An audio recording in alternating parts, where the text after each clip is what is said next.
everyone. We are Son Monarcas. We're so happy to be here with you guys today as part of this special event with the Library of America and the Latino Poetry Anthology here at the Chicago Public Library with the Foundation. We're so excited to be here with you guys. We're going to start with an original tune from our first album, and this one has an influence of a little bit of son jarocho, which is famous from Veracruz.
Tierra santa, encontré una tierra santa en el mar de la arena.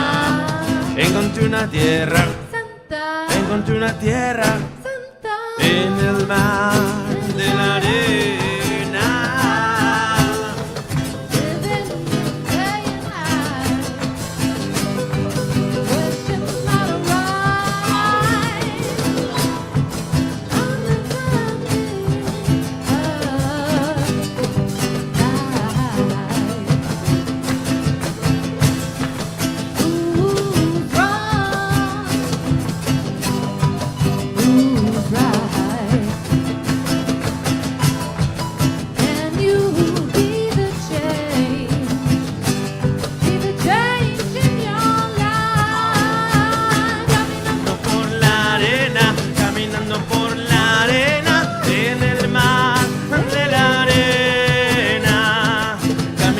Por la arena, caminando por la arena, en el mar de la arena. Encontré una tierra santa, encontré una tierra santa en el mar de la arena. Caminando por la santa, encontré encontré una tierra en el mar, en la arena.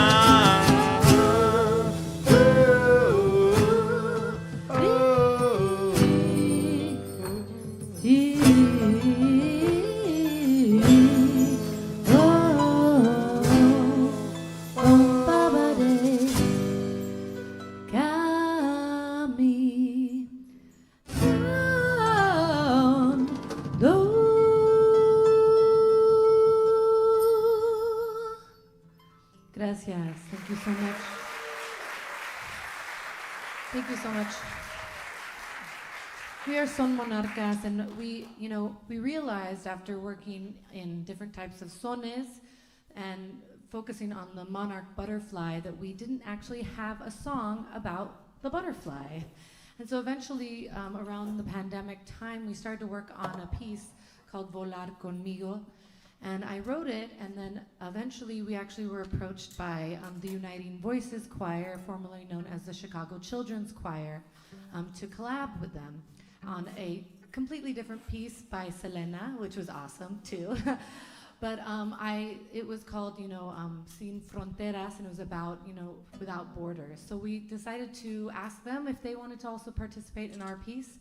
And we were able to get 60 voices of these beautiful young people singing on our piece. We released it last year. And so I definitely invite you to check it out. We have a video with them singing with a local artist from Michoacan named Hector Duarte, and over by the National Museum of Mexican Art in Pilsen, filming, and then also in my hometown of El Paso, Texas, filming on the border, on the wall. So, gracias, yes, El Paso, and ándale. So we're gonna do that tune, but we need some voices because we had a choir, right? So you guys are gonna be our voices, and we're gonna also invite Mr. Brian Pardo on sax to join us. Give it up for Brian. And we have Iragani Ferreira here on harp and violin today from Mexico City and from Michoacan. Eso es. And also we have Mr. Jonathan Wenzel on our percussion. And we're so excited to share this tune for you. So I'm going to teach it to you, and you guys hopefully can sing with us a little bit. So here we go. Volar, volar, volar, volar conmigo. So we're saying fly, fly, fly with me. Here we go. Volar, volar, volar, volar conmigo. Awesome. Then the second part. Volar, volar, volar, como la mariposa. Un, dos, tres, y volar, volar, volar, como la mariposa. So we're saying fly, fly, fly, like the butterfly. The monarch butterfly, as many of us know, is a symbol for freedom to migrate, freedom to move. And all the monarch butterflies in all of North America travel to a tiny little 3-mile area of forest in Michoacan and all the way back again. It's about a 2,000-mile trip. It takes 4 generations to do it, so it does really symbolize this idea of being free to migrate and that migration is beautiful. So we want to dedicate this to migrants everywhere. This one is Volar Conmigo.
volar, volar, volar, como la mariposa. Volar, volar, volar, volar conmigo. Volar, volar, volar, como la mariposa. Okay, everybody, here we go. Volar, volar, volar, volar conmigo. Volar, volar, volar, como la mariposa. Volar, volar, volar, volar conmigo. Volar, volar, volar, como la mariposa.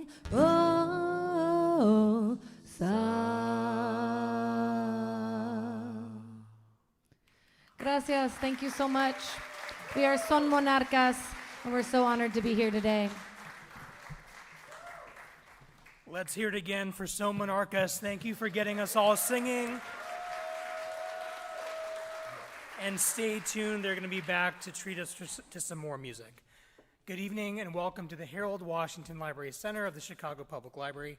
I'm Chris Brown, Commissioner for our City Library, and we're thrilled to welcome you to the kickoff of Latinx Heritage Month with a special event dedicated to the Library of America's release of the Latino Poetry Anthology. I think this is also an incredibly meaningful event for our city, as our Latinx demographics make up our second largest group in the city, so this is especially important. This unprecedented collection features more than 180 poets spanning from the 17th century to today, including folks joining us this evening. This remarkable collection was edited by the esteemed poet and critic Roberto Gonzalez. Unfortunately, Roberto can't be with us tonight, but we send him our best wishes and congratulate him and the team on this momentous accomplishment. Back in 2020, we partnered with the Library of America for the Chicago launch celebration of African American poetry, 250 years of struggle and song, their anthology of African American poetry. And when they came to us several years ago and told us about their plans to release a Latino poetry anthology, we were thrilled to come on board as a partner once again. I want to thank everyone at the Library of America, especially President and Publisher Max Rudin, Public Humanities Fellow Susanna Plotz Pineda for their work in making tonight possible. Please give them a round of applause.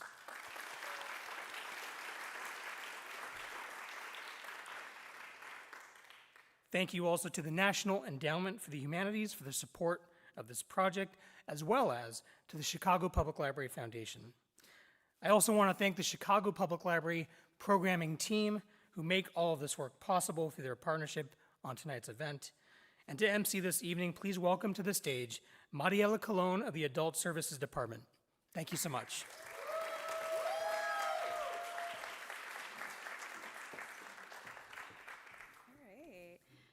Good evening, everyone. My name is Mariela Colon. I'm a librarian. I'm excited to be your MC this evening. I am a proud Humboldt Park native, and I'm thrilled to kick off Latino Heritage Month with this special event. We'll start this evening with a video from the editor, Roberto Gonzalez, who was unable to join us this evening.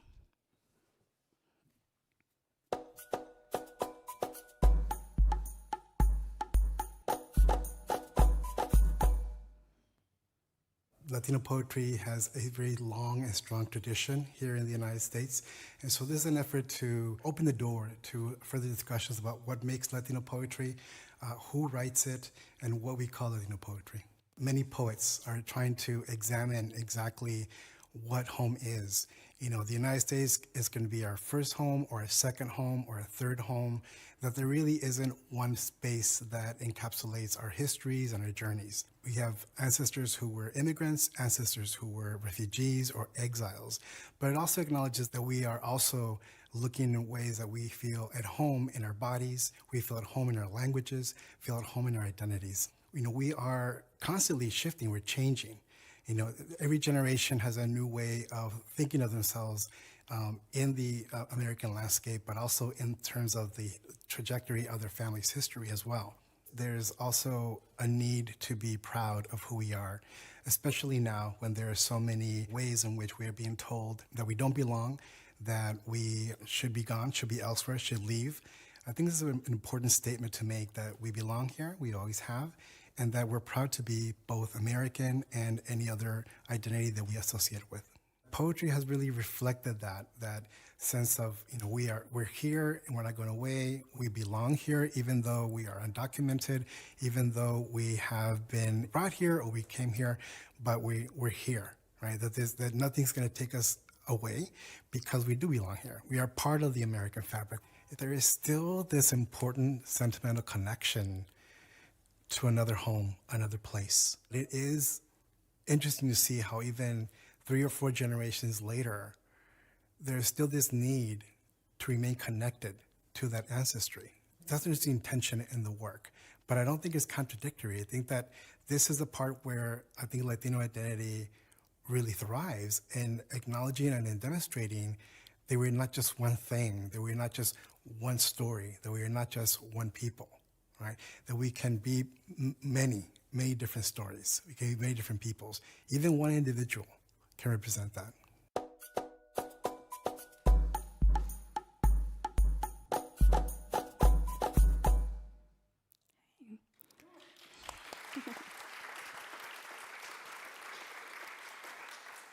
So while we'll miss Roberto Gonzalez's presence tonight, we're excited to showcase the remarkable collection he curated. His vision and dedication will truly shine through the works we'll hear from this evening. Tonight, you'll hear live readings of poems from the collection delivered by the writers themselves. They'll share the inspiration behind their words and the stories that sparked their creativity.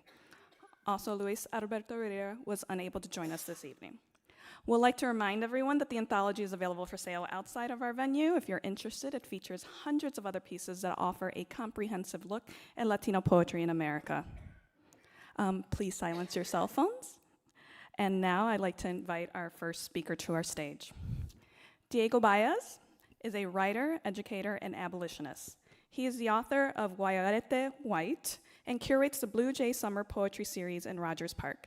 He is a recipient of fellowships from Canto Mundo, the Surge Institute, and the Poetry Foundation's Incubator for Community-Engaged Poets. His writing has appeared in Freeman's, The Rumpus, Harriet Books, and the Georgia Review. He lives in Chicago and teaches at Harry S. Truman College. Let's welcome to the stage Diego Bayas.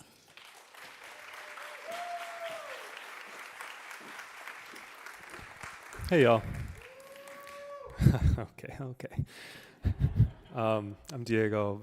Thank you all for being here. It is with great gratitude and humility that I am here today, sharing the stage and the screen earlier with writers who I greatly admire and grew up reading and aspiring to do something that even approaches that is kind of a dream come true. Thank you, Library of America. Thank you, Chicago Public Libraries. So this poem in particular is the title poem for my debut book, which came out in February. Yay for me. It's called Guayarete White. And so much of my experience of Latinidad was defined by what it was not.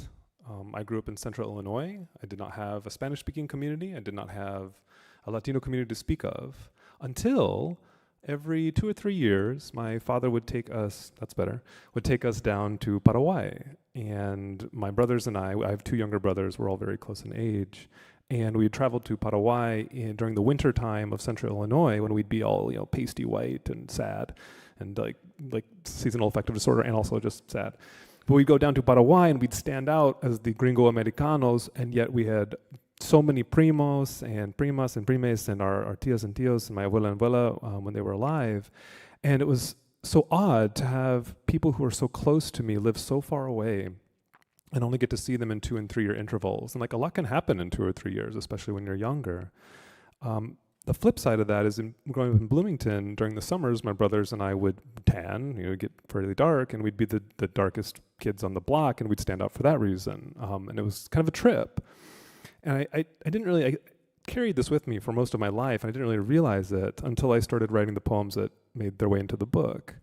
And I didn't even realize it until a dear friend of mine, Canadian writer Jeff Martin, read an early draft, and he used a word that I'd never heard before to describe a lot of the poems, which is apophatic, which traditionally is the description of the divine by what it is not. If we cannot touch the divine, if we cannot see it for what it is because it's just too overwhelming or too powerful, let us refer to it by what it is not.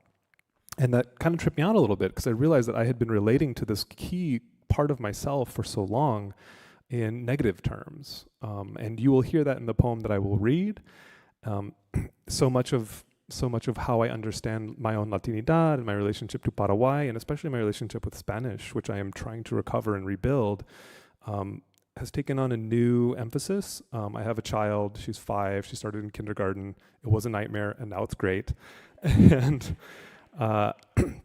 so many of the poems in my book were written before she was born, and the story of inheritance and legacy and heritage ended with me, so far as I was concerned as a poet.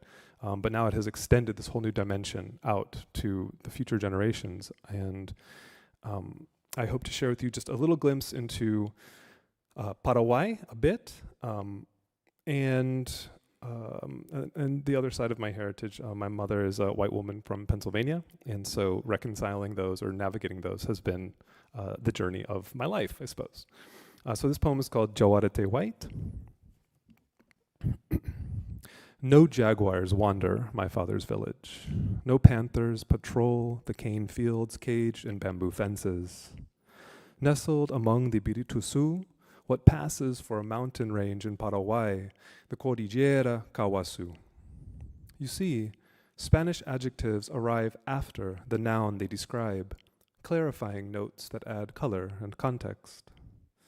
There is history, and then there is history, but there are no jaguars here. Only a pool of blood petrified into stone, a place I call home. Tierra de arcilla, clay so bright it stains orange.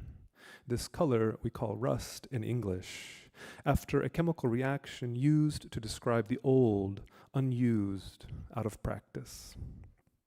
And it's true, no mountain lions roam my mother's hometown of Erie, Pennsylvania, wasted city of industry, named for the native people who once combed its shores, called Nation du Chat by the colonizing French, after the region's eastern panther.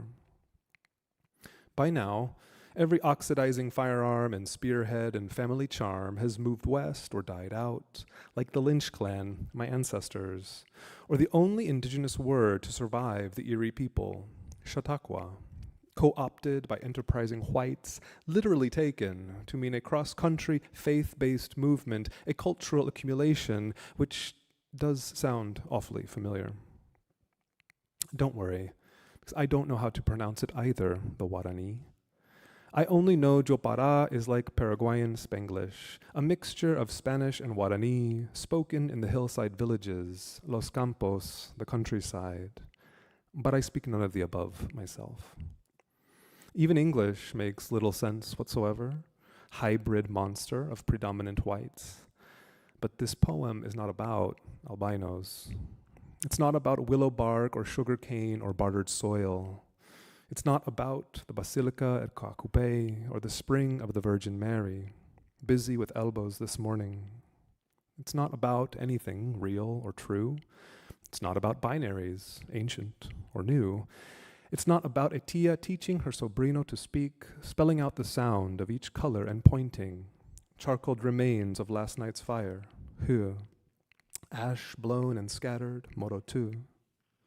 It's not about mythology, evil Tao chasing the child Karana, fast silhouette of an immigrant couple racing across the border, 7 offspring in tow, cursed to haunt the forests outside my father's village. It's not about a story I only learn online, the death of Arasi, mother to Rupave and Sipave, the sun and moon, murdered by celestial jaguars. The siblings avenge their mother, killing all but one pregnant jaguar, their end and their beginning.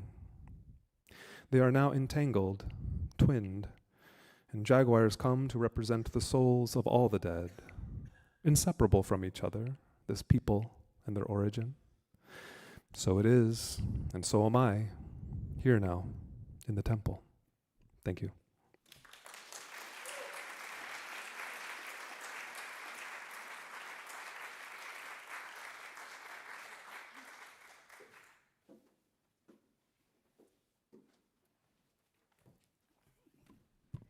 Let's introduce our next poet, Daniel Borzutzky.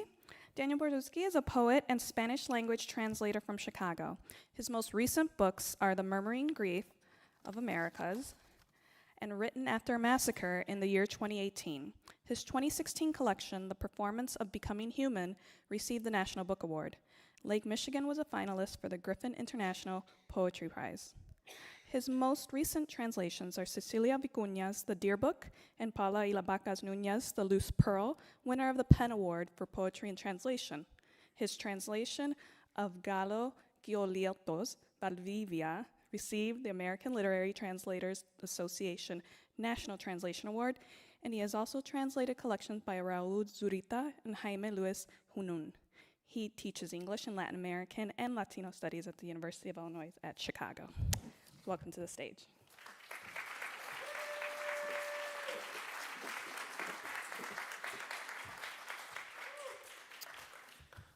Thank you, Mariela. Thank you all for coming, and in particular, thanks to Rigoberto Gonzalez for putting this massive volume together. It's an amazing amount of work, and very grateful. So I'll read my poem and then say a few words about it. It's called Let Light Shine Out of Darkness.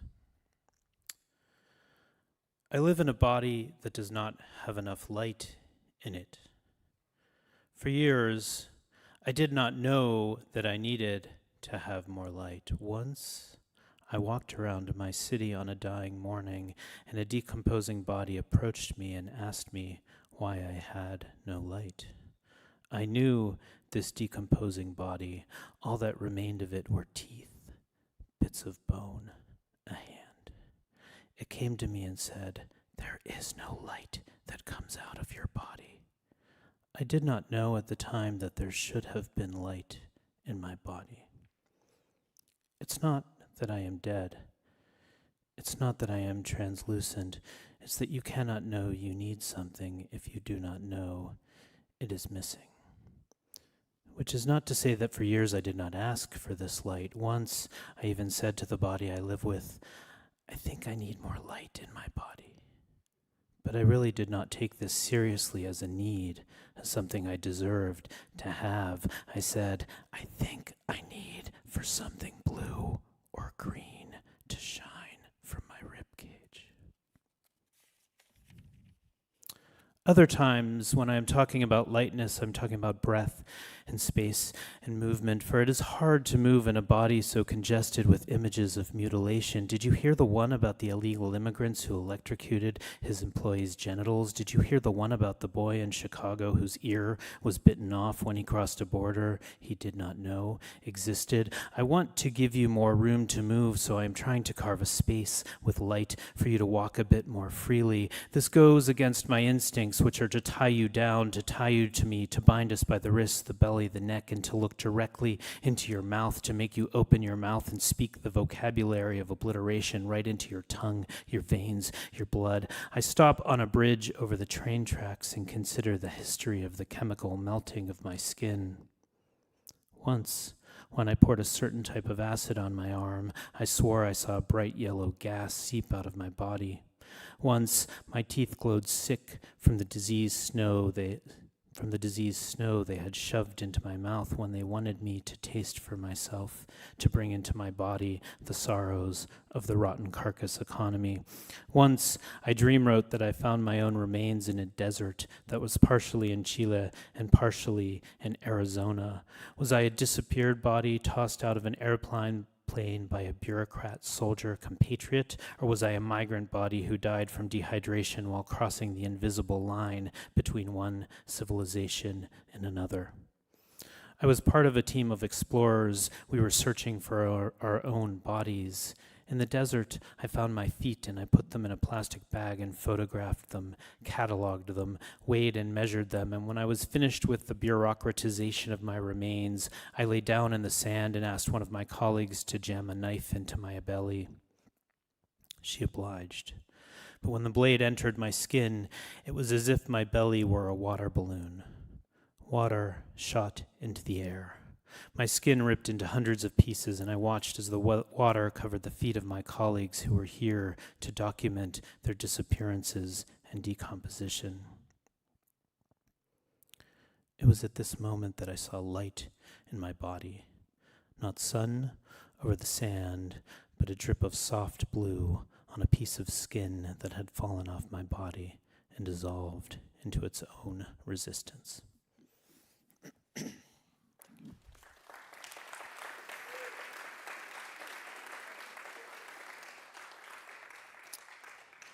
Thank you. These are the first lines of a May 20th, 2013 New York Times article entitled, "Arizona Desert Swallows Migrants on Riskier Paths." In the Pima County Medical Examiner's Office here, repository of the nation's largest collection of missing person reports for immigrants who have vanished while crossing the United States-Mexico border, 774 sets of remains awaited identification in mid-May, stored in musty body bags coated in dust. I read this alongside Chilean filmmaker Patricio Guzman's 2010 documentary Nostalgia de la Luz, which, among other things, documents the experiences of Chilean women who for decades have searched in the immensity of the Atacama Desert for bone shards and pieces of their loved ones who were anonymously discarded like heaps of worthless trash by the Pinochet dictatorship. Discussing the experience of finding the remains of her brother in a mass grave many years after his disappearance, one woman states, quote, "It's incredible to me that my final moment with my brother was with his foot that I had at my house. That night, around 3 a.m, I got up and went to tenderly stroke his foot. It had a smell like decomposition. It was still in a sock. I took it out of a bag and looked at it. We were reunited, and only then did I understand that my brother was dead." In other words, I choose to read disappearance in the desert as part of a continuum, as a phenomena of the Americas that has its roots in the political and subsequent economic violence unleashed by the Pinochet dictatorship in 1973 in order to, among other things, radically change and minimize government's role in creating sustainable economies. These extreme neoliberal policies, developed by the so-called Chicago boys at the University of Chicago, who served as economic masterminds for the Pinochet administration, brought about a global wave of radical economic change that would soon be implemented throughout the US and the Americas and enforced with brutal military and police repression. In linking the experiences of disappearance, I don't mean to say that the Atacama Desert in Chile and the Sonora Desert in Arizona are the same thing. Rather, what I mean to suggest is that we cannot understand deaths in the desert in both places without grappling with the effects of extreme neoliberal and privatization policies and the brutal tactics that were used to preserve them. Finally, I want to say something about the desert. Beginning with Chilean poet Raul Zurita's writing of the 1970s and 80s, I believe that writers of the Americas have been developing new forms in order to write about the desert. We see this in Zurita's work, and we see it in more recent US Latinx poets included in the anthology, like Eduardo Corral or Natalie Centers-Zapico. We see it in Juan Felipe Herrera, in Luisa Urea, and in a handful of other writers, myself included, who have worked on this problem of how to create an appropriate poetics to deal with the desert as landscape, the desert as unknowable, the desert as concept, and to understand the necropolitics of the desert, to understand the ways in which neoliberal economics, fascist dictatorships, and racist policing have created a situation in which the deserts, the Sonora and the Atacama deserts in vastly different parts of the Americas, share a shameful legacy of human rights abuse, torture, and the brutalities of state-sponsored violence. Thanks.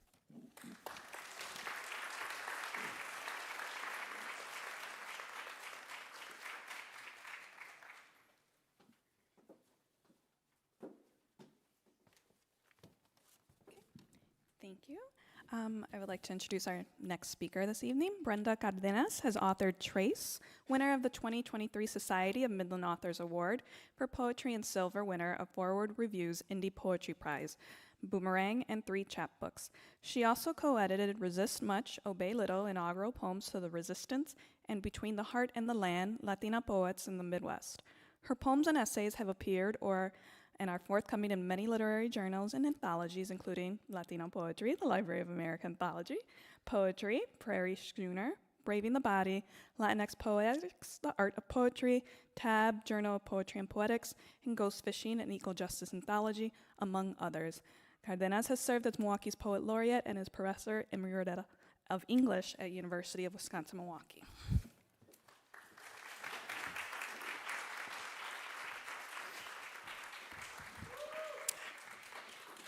Hello. Hi, good evening. Thank you, everybody, for being here. Thank you so much to the Library of America, to Roberto Gonzalez, who I miss dearly, seeing today, for all the work he put into this, to Chicago Public Libraries, and so many organizations that will be hosting events throughout the year around this fantastic anthology. They could have picked a better person to edit it than Rigoberto. So my poem in the anthology is an old one that I wrote, in the late 1990s, and was in my first book, Boomerang. And I remember Rigoberto telling me, well, I picked that one because it's just one of my favorites of yours, so so I guess it doesn't matter whether it's recent or old. The piece is, I guess it's kind of important to me because it's one of the earlier ekphrastic poems that I wrote. Ekphrastic meaning a poem that's written in conversation with or in response to visual art. Since that time, I've gone on to write many ekphrastic poems.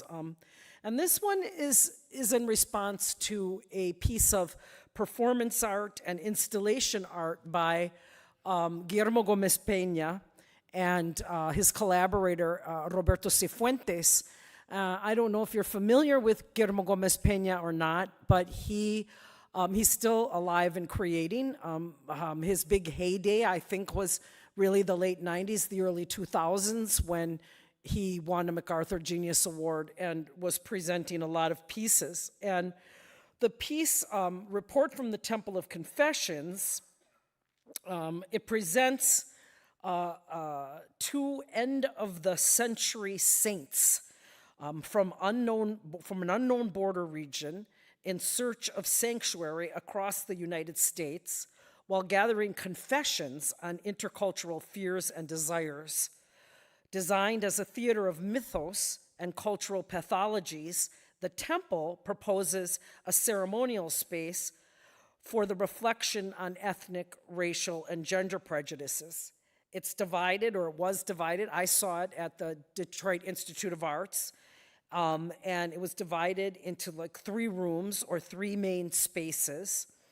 The Chapel of Desires, which displayed El Pre-Columbian Vato, or Holy Gang member, that was performed by Roberto Cifuentes.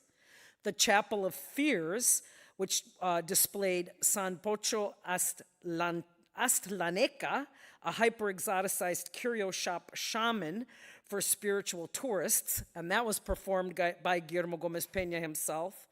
And then an enigmatic funerary vignette composed by performance objects.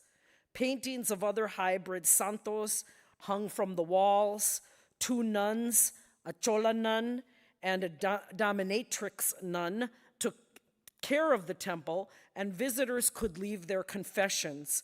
The most revealing ones were incorporated into the installation's soundtrack for future performances.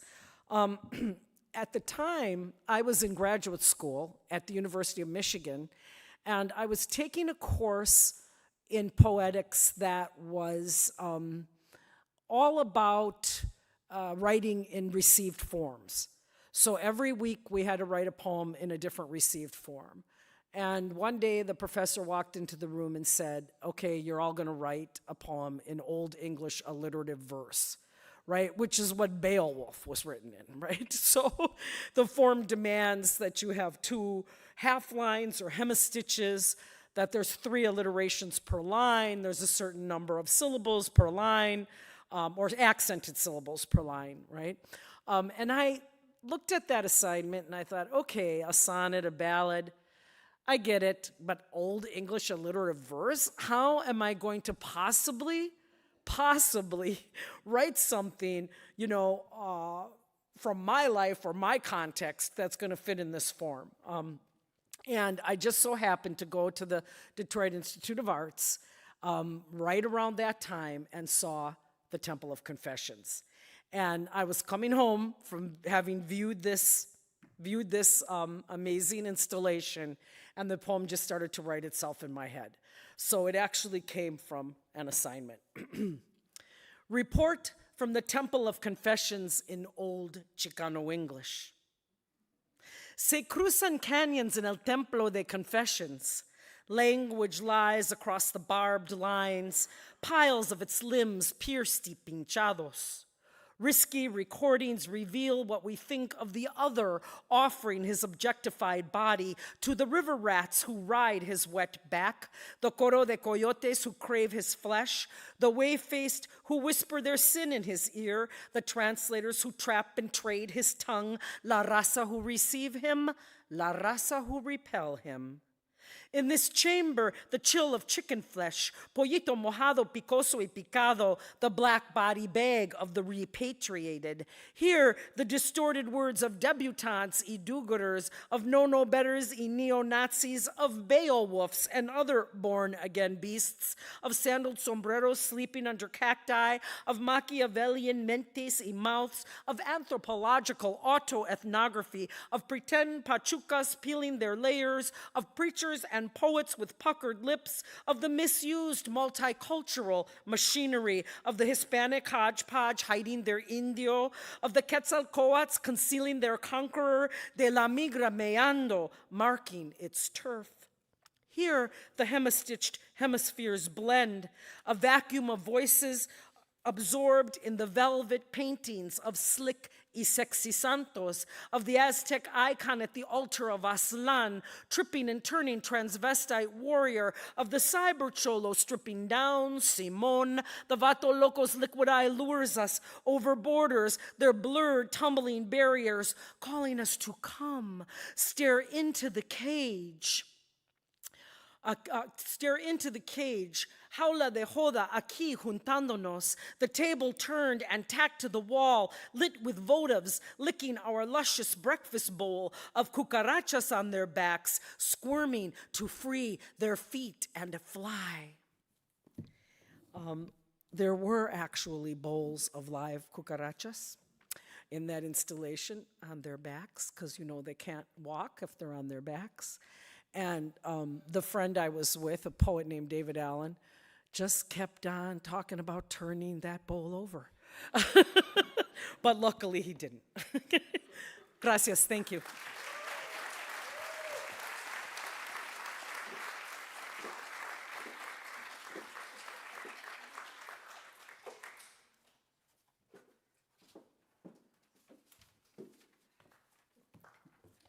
Our next reader, Roberto Harrison. Roberto Harrison is a Panamanian American poet and artist living in Milwaukee since 1991. His latest book, Isthmus to Abya Yala, was published in the spring of 2024 by City Lights. He was a Milwaukee Poet Laureate from 2017 to 2019 and received the Wisconsin Notable Author Award from the Wisconsin Library Association in 2022. Let's please welcome to the stage Roberto Harrison.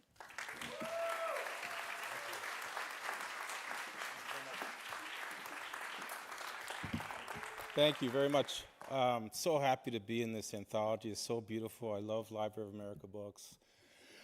I just feel very fortunate. I'm going to read my poem and then share a few notes after that.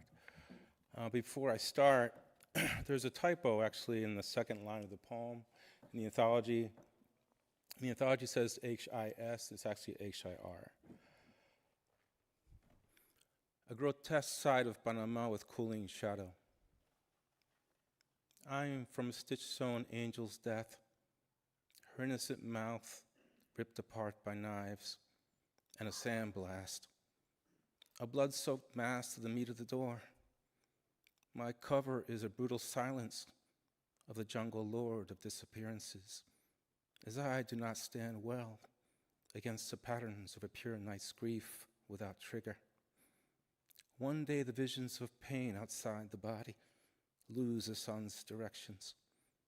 The executions of my intimate outline to extinguish the real stand for you to be seen as a knotted time collects our dripping sweat from the clouds, and our water serves for the death of a vocable daylight. Midnight slices my body in two, as I am so happy to see the human alternative, and my face drops off with a crash, the other side of each of the earth's symbols. Where can I hunt the threat to unite with you? Bullshit allowance for the blank persons of the world. Encounter the amputations of visibility and the loss of a wandering origin.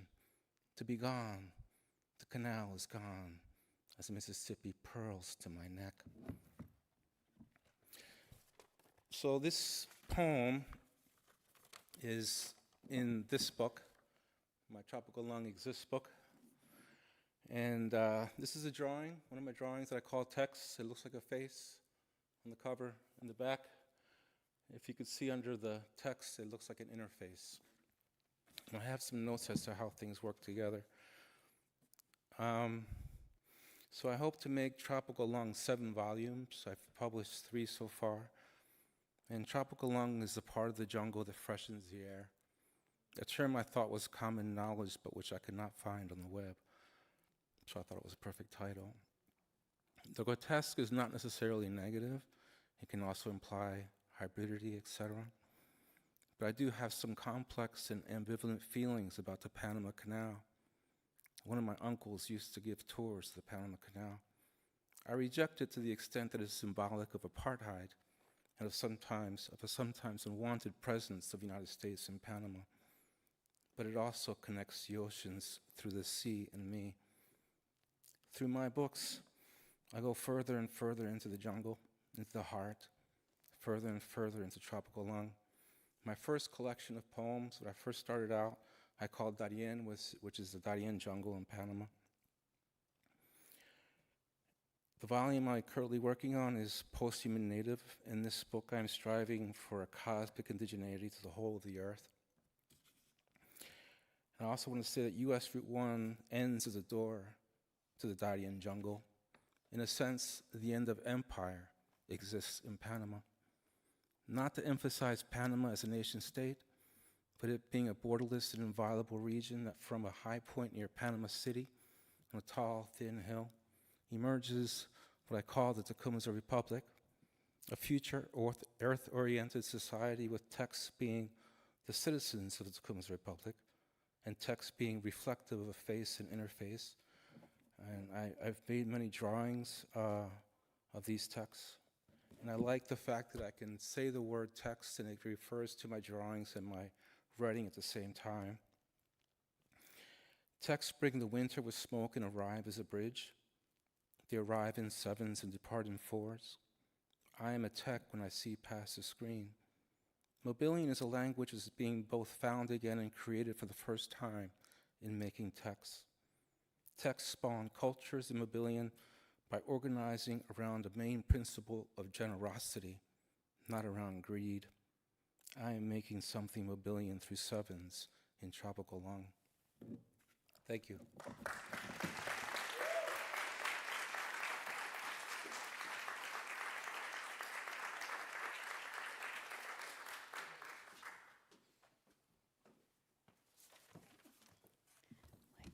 Our next speaker is Julian Randall. Julian Randall is a living queer Black author from Chicago. He's received fellowships from Cave Kenum, Canto Mundo, Calagu, and The Watering Hole. Julian is a recipient of a Pushcart Prize and the winner of the 2019 Betty Burzin Emerging Writer from the Publishing Triangle.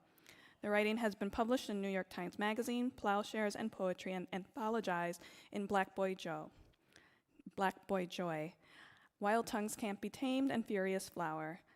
Julian has essays in The Atlantic, Vibe Magazine, Los Angeles Review of Books and Other Venues. They hold an FMFA in poetry from University of Mississippi. Julian is an author of 5 books across 3 genres. Refuse, winner of the 2017 Cave Commend Poetry Prize and a finalist for the 2019 NAACP Image Award, and the forthcoming The Dead Don't Need Reminding, In Search of Fugitives, Mississippi and Black TV Nerd Shit, for younger readers, the Pilar Ramirez duology, and the forthcoming middle grade novel, The Chainbreakers. Welcome Julian Randall to the stage.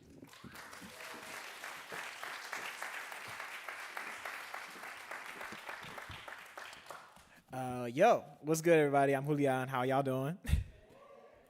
Cool. Okay, so this is a wonderful and surreal moment to be here with all of y'all. I'm a Black Dominican poet, and so as a result, my life has been a constant series of questions.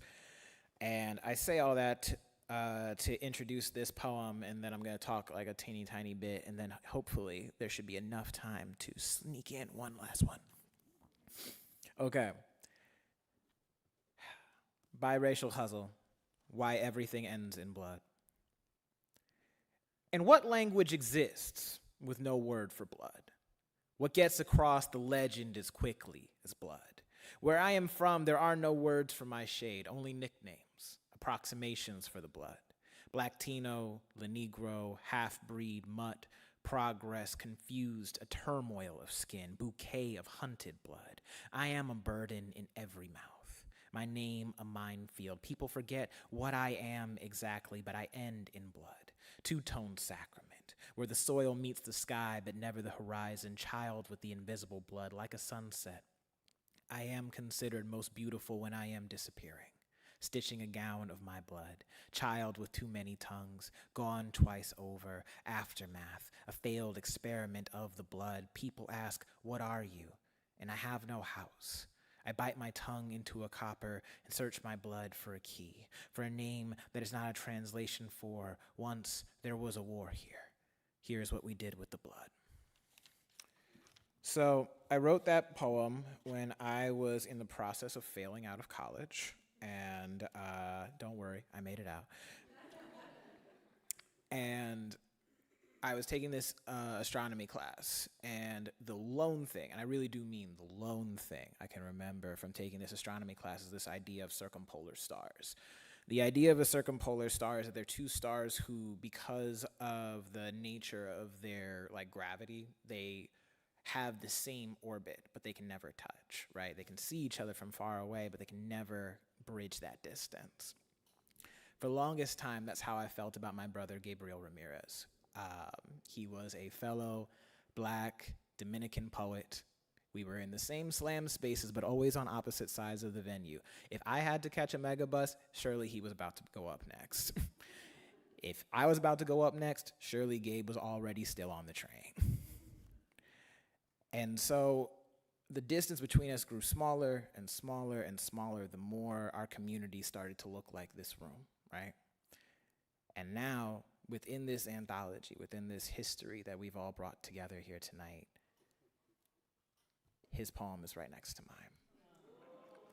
And so I wanted to close with the first poem of his that I ever fell in love with. On Realizing I Am Black by Gabriel Ramirez. 1. What the? Oh, nah. Yo, for real? Wow, blessings. This makes sense. Y'all, it's wild nobody told me right too. Born American, raised Dominican, was called Spanish, found Black, found God, found home 3. You're kidding me, right? I mean, you don't eat rice and beans every night, When the last time you had some mac and cheese, collard greens, and some neck bones. You know, speaking Spanish means you're Spanish, which means you're European, which means you're white, which means you're greedy, which you like some neck bones? Along with the vertebrae of Americans' hung foundation fathers, ain't that what you wanted? To call African ancestors yours too Afro-Latino? Taino, Indian, drinks you Spanish people get during happy hour. Ain't no happy hour when the hands of your clock are shackled, dragged, baton beaten, bullet hole, bleed out, countless moments, drowning in alcoholism, trying to forget you were born, because when you are murdered every 28 hours, it'll be just another bump from a stranger on the sidewalk. I hold elevator doors for every racist I look better than. I reach into my pockets. They grab their bags tighter. 5, my hair curls into an afro. My grandfather would tell me, stop looking like a nigga, and tell him I'm celebrating the way God made me. His teeth, 13th, 14th, 15th Amendment, shredded into 32 pieces of bigotry. 6, my grandfather died the moon. I am not him. I am black and full of stars. I am not the absence of light. I am who allows light to exist. Don't confuse me for only hip hop and rap. Those are my fraternal twin grandchildren who won't stop asking for money. You remember Biggie, Pac, Pun? Stars died and have come home to me. I am who allows you not to be ugly. I am who allows you to be beautiful. Now, isn't that the blackest thing you've ever heard God say?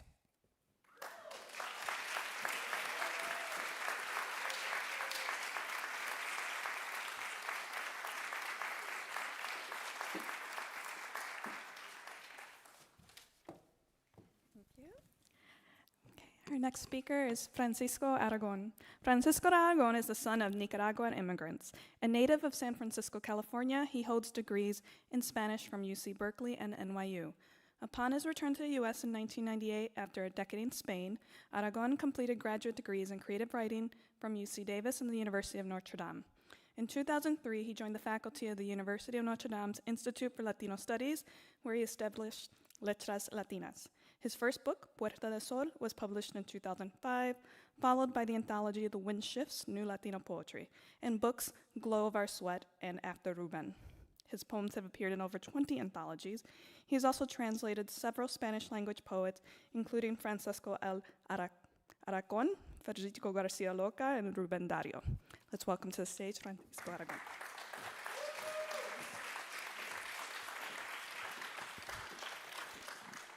Thank you all for being here. I want to echo what's been said so far about missing Rigoberto's presence. I've known Rigoberto. God, I met him for the first time in Madrid in 2000. We go back. As a child, growing up in my native San Francisco, the Spanish I heard the most was my mother's. But I wasn't consciously aware that what she spoke was the Spanish she heard during her first 22 years in her native Managua. After college, from the late 1980s through the late 1990s, I lived, taught, and traveled all around Spain. One of the results of this decade-long experience was that my familiarity with regional accents grew, so that in the end, I held a deep affection for them. When I returned to California in 1998, it felt like the wider world of Spanish accents in general was more accessible to me. Without claiming to be a trained linguist, I found that I could more readily detect and appreciate if my Spanish-speaking interlocutor was from Spain or Mexico or Cuba or Argentina or elsewhere. It was in that context that I had the experience that led to drafting the poem that appears in the anthology we are celebrating today. I was in a creative writing course in Spanish at UC Davis, taught by the late, great, queer Chicano poet Francisco X. Alarcón. One day, he brought to our class a guest poet who shared some of his work. Let me read my poem and then continue with this modest commentary. Nicaragua in a voice. More than the poems, the fruits that sang their juices, dolls, feverish, dreaming of nights, city streets. For me, it was the idle chat between the poems, cordial, intimate almost, like a river's murmur, as if a place, León, Granada, could speak, whistle, inhabit a timbre, as if, closing my eyes, I had it again, once more within reach, his voice, my father, unwell, won't speak. Additional context is that another series of events unfolded around this time. My mother died in January of 1997, and shortly thereafter, I reconnected with my father, who I hadn't seen since I was 5 years old. I spent several days with him in the far north of California, days of long, sprawling conversations during which I became viscerally aware of his accent.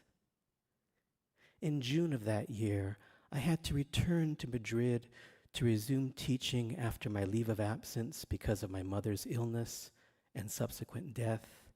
And it was then that I began to read with intention the work of fiction writer Sergio Ramirez in the original Spanish, starting with his novel Un baile de máscaras, which chronicles a day in the life of a Nicaraguan village. Let me read my poem once more and then briefly conclude. Nicaragua in a voice. More than the poems, the fruits that sang their juices, dolls, feverish, dreaming of nights, city streets. For me, it was the idle chat between the poems, cordial, intimate almost, like a river's murmur, as if a place, León, Granada, could speak, whistle, inhabit a timbre, as if, closing my eyes, I had it again, once more within reach, his voice, my father, unwell, won't speak.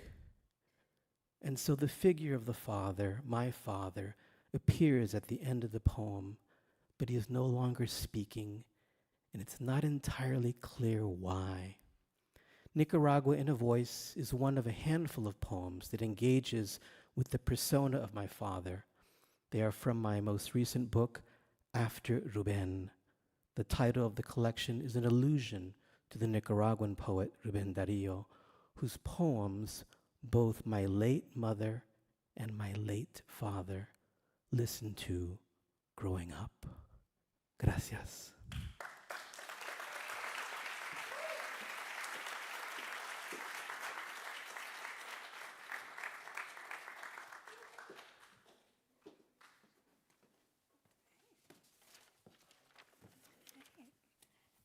Bueno, pleased to introduce our last speaker for the evening.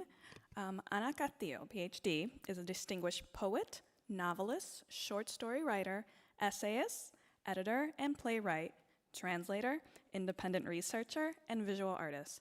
She received a PhD in American Studies from the University of Bremen, Germany, and an MA in Latin American and Caribbean Studies from the University of Chicago. Dr. Castillo is also a renowned feminist intellectual. In 2020, she was honored with the Distinguished Alumni Award from Northeastern Illinois University, where she received her Bachelor of Art in Education and Arts. Her book of essays on the identity of Mexican and Chicano women, Massacre of the Dreamers, Essay on Chicanismo, is considered a foundational text in feminist studies. Prolific and considered a political and persistent advocate for the Latino experience in the United States, Ana Castillo, first and foremost, is a poet and has published more than 22 books of poetry, fiction, nonfiction, translation, and theater. Her most recent collection is My Book of the Dead, and next most recent publication is Doña Cleanwell Leaves Home Stories, published in 2023. Let's welcome to the stage Dr. Ana Castillo.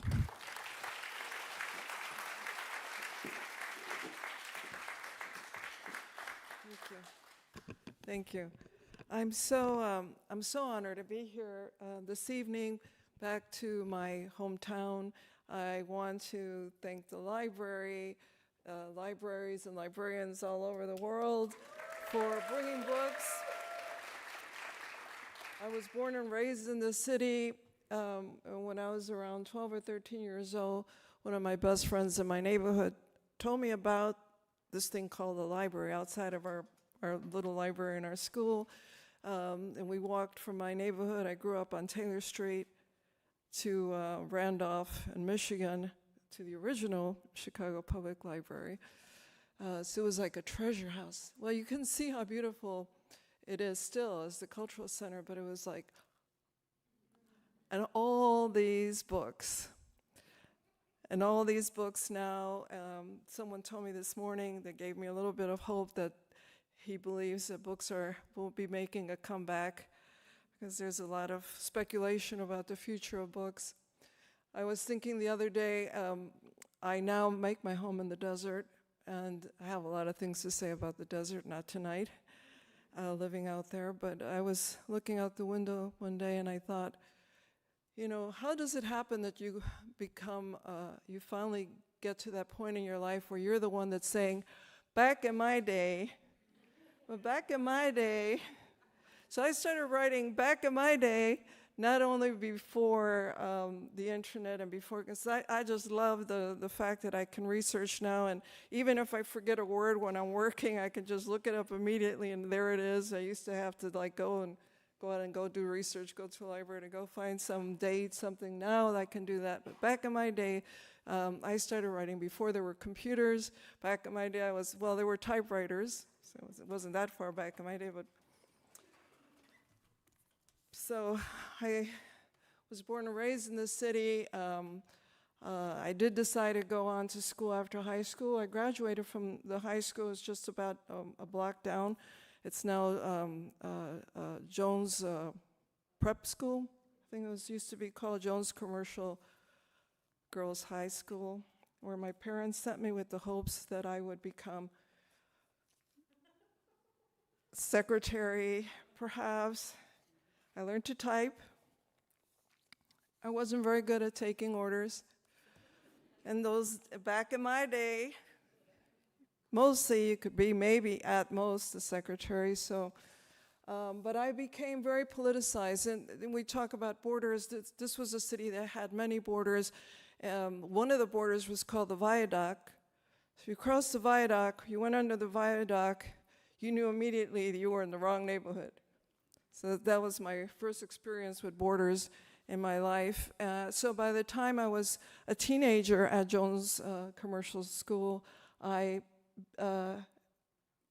began to become aware of the fact that I was born in a society that had decided before I was born where I was going to be in the life that I was going to have and who I was going to be. And from that point on, I have done all that I have been able to do within the power that I have, which my power became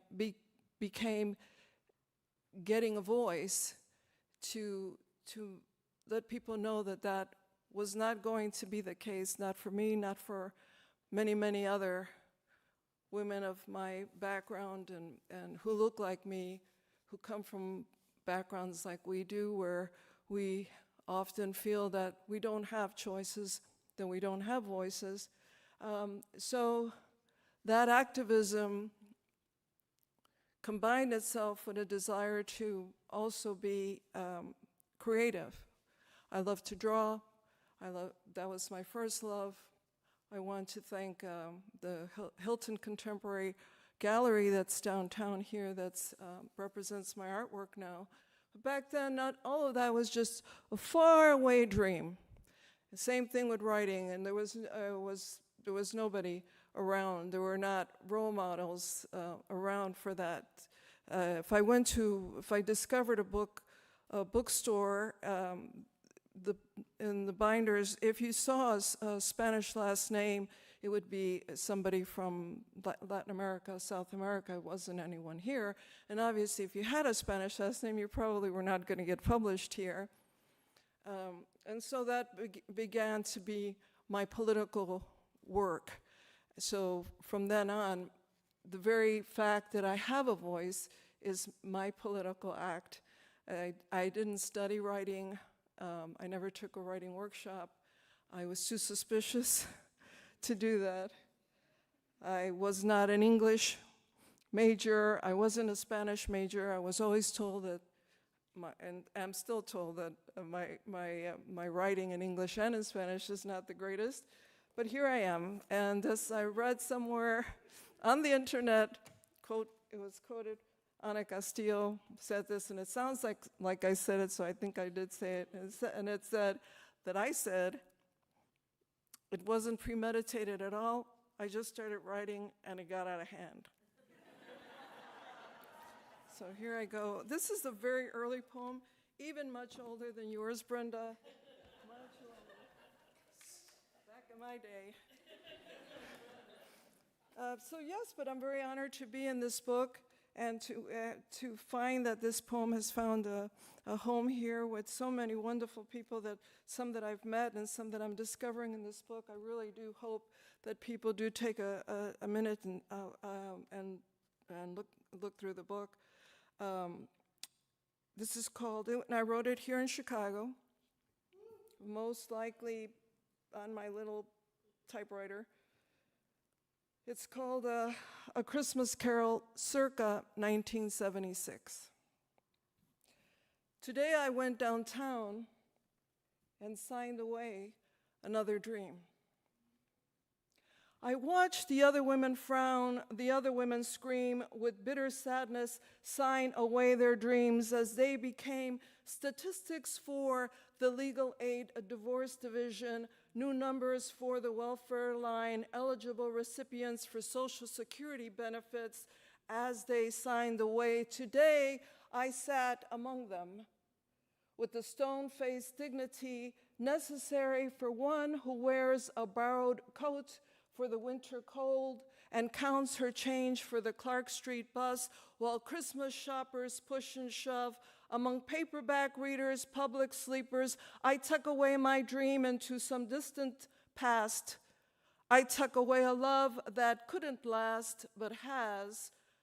I stare at the appointment cards, the court date, the job I hope to have, but the only hope left is that winter won't last forever, that winter won't last after all.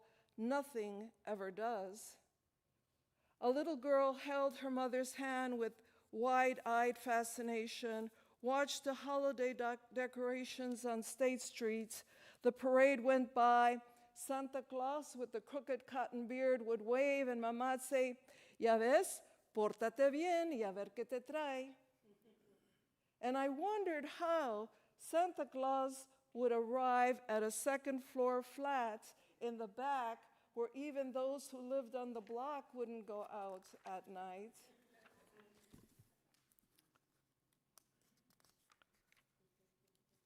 I'm sorry, okay. But Mama went out each morning at 5 a.m. and on Christmas Day, a doll with pink ribbons in its yellow hair and smelling of new plastic would always be there, 'cause after all, I had been a good girl. I had always been good. Today I went downtown and walked among the hurrying crowd, but no one held my hand this time. No one smiled. No one wished a Merry Christmas to anyone, but I thought how nice it would be to buy her something special this year, to send him a greeting card, and how much nicer it would be to be a little girl again. When dreams get tucked away in future spaces instead, and my signature got nothing more than a star and penmanship to take home and paste proudly on a paint-chipped wall. ¿Ya ves qué bien? A ver qué te trae, Santa Claus, a ver qué te trae. And that would be all. Gracias.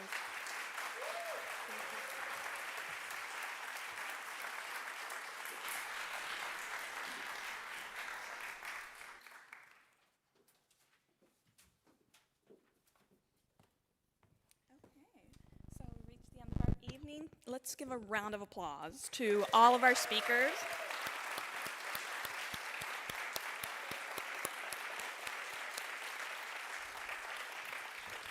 Again, you'll find the works and many more in the Library of America's Latino Poetry Anthology, released earlier this month. To wrap up this evening's celebration, please welcome back to the stage Son Monarcas. We also invite you to join us at the library for a variety of programs that are honoring Latinx Heritage Month this month. Thank you all for being with us tonight. Thank you.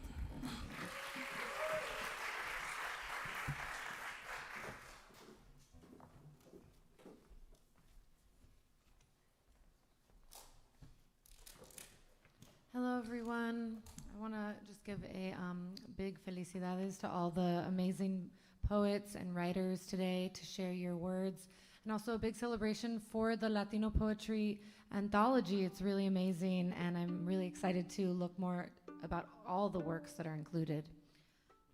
In line with tonight's poetry-focused night, basically, we wanted to also do a little piece that we have done in the past, and it's by a Latino poet, a Latina named Gabriela Mistral, very famous Chilean poet, the first Latin American to actually get the Nobel Prize for Literature. So we wanted to take some of her words and put it to music. So we hope you enjoy this one called Miedo.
Yo no quiero, tengo miedo. Yo no quiero, tengo miedo. Yo no quiero, tengo miedo.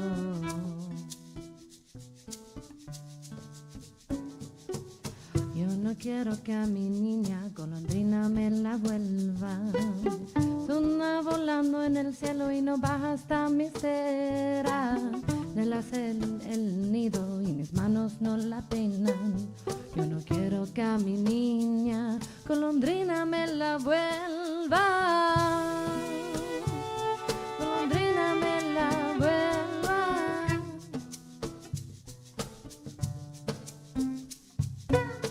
Yo Yo no quiero que a mi niña le vayan a hacer princesa con zapatitos de oro como juegan las praderas. Cuando llegue la noche a mi lado no se acuesta.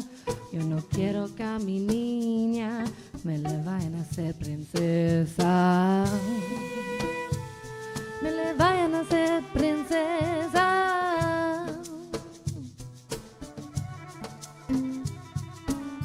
Y menos quiero que un día me le vayan a hacer reina. La subirían al trono a donde mis pies no llegan. Cuando viniese la noche yo no podría mecerla. Yo no quiero que a mi niña me le vayan a hacer reina.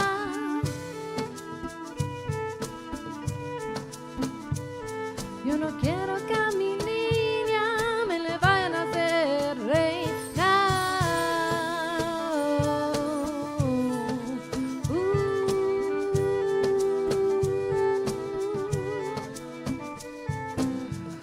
Yo no quiero, tengo miedo. Yo no quiero, tengo miedo. Yo no quiero, tengo miedo.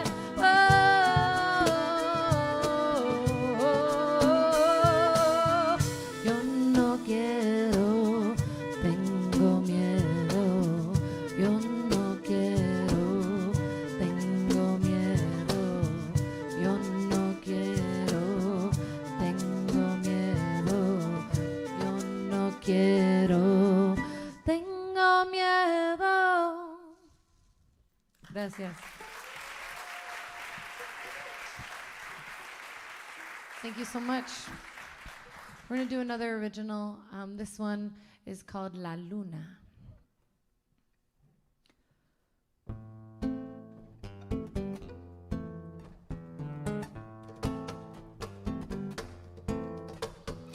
Boom, checa down, dida, boom, checa la luna, checa down, dida, boom, checa la luna, oh, oh, down, dida.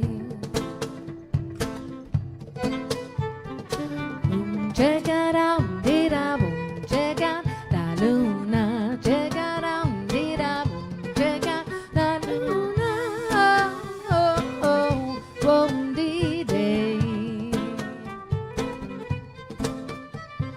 Walking down the shore, I must stop and adore and grow with amor for the strong allure of la luna. Me da aventura, soy una criatura de la luna. Checa down, dida, boom, checa la luna. Checa down, dida, boom, checa la luna. Oh, oh, oh, don't dida. Look into the sky, oh my eyes rise so high, feel like I want to fly, feel like I could die for life. La luna me da aventura, soy una criatura de la luna. Checa down, dida, boom, checa la luna. Checa down, dida, boom, checa la luna. Oh, oh, oh, oh, dida. Don't alone down down. Don't alone down down.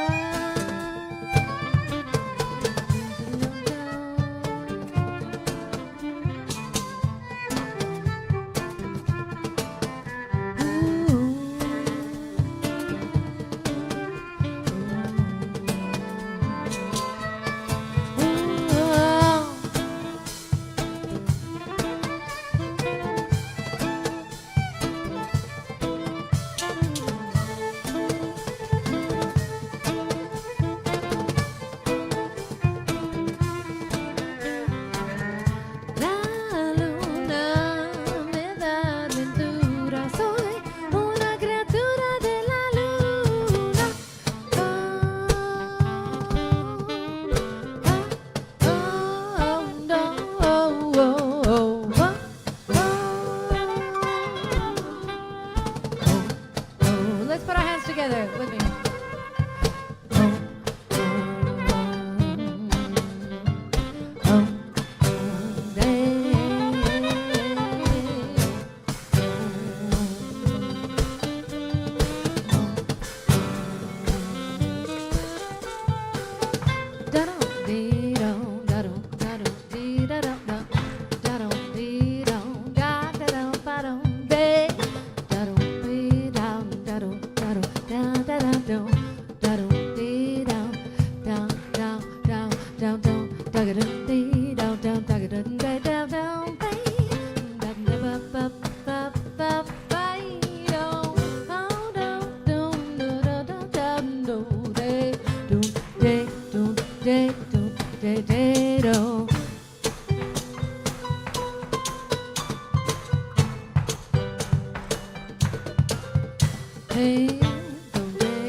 Cada noche ilumina mi camino, hay un conejo, el conejo de la luna, la luna me da aventura, soy una criatura de la luna, llegará un día, llega la luna, llegará un día, llega la luna,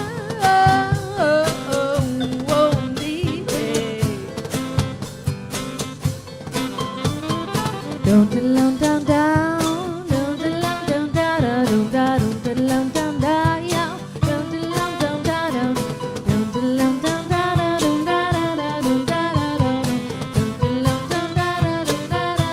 down down down.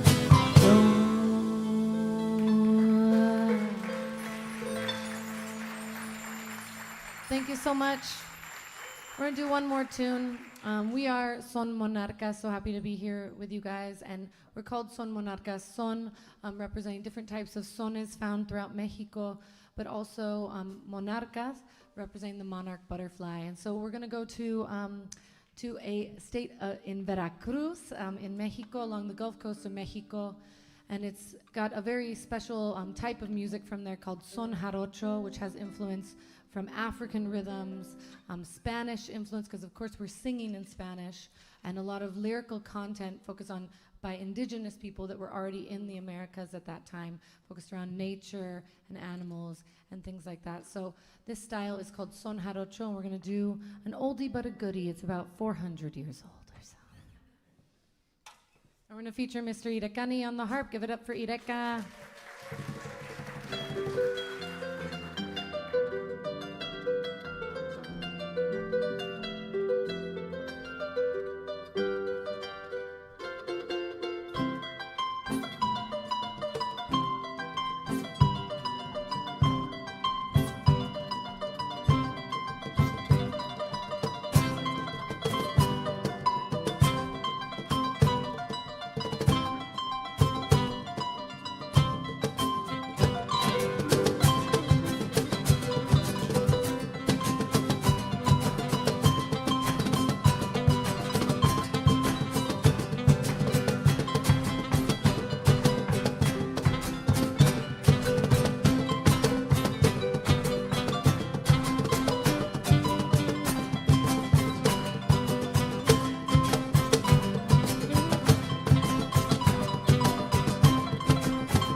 En el zapateado, we have Mercedes Inés Martinez and the May Boys too.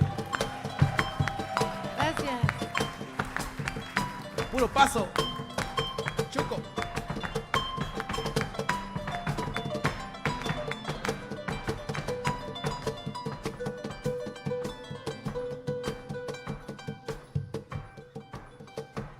Jonathan Wenzel on drums.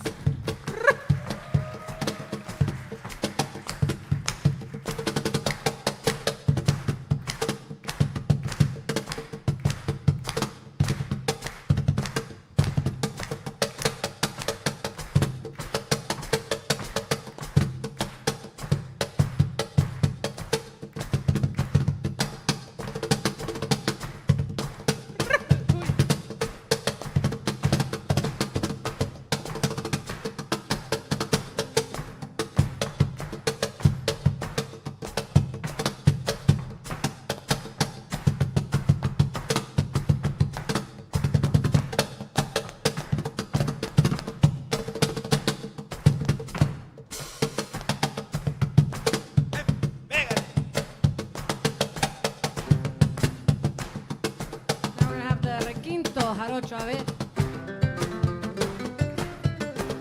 Conmigo. Un, dos, tres.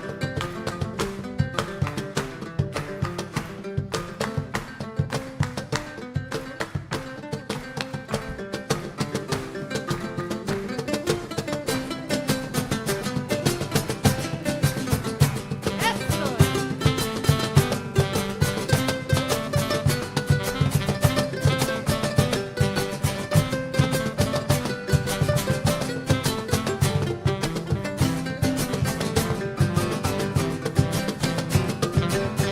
Thank you so much. We are Son Monarcas. We hope you had a beautiful night. Big felicidades to all the poets, all the writers involved on today's Latino Poetry Anthology release. Check it out. The Library of America and the Chicago Public Library Foundation. Big thank you to Chicago Public Library for bringing us. We are Son Monarcas. Gracias y adiós.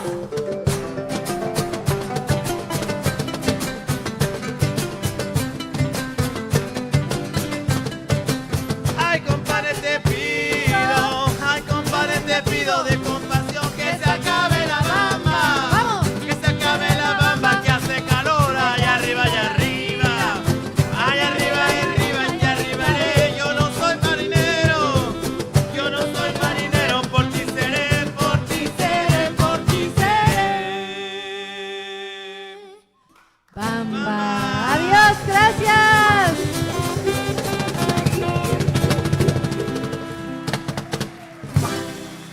Thank you so much. Have a beautiful night.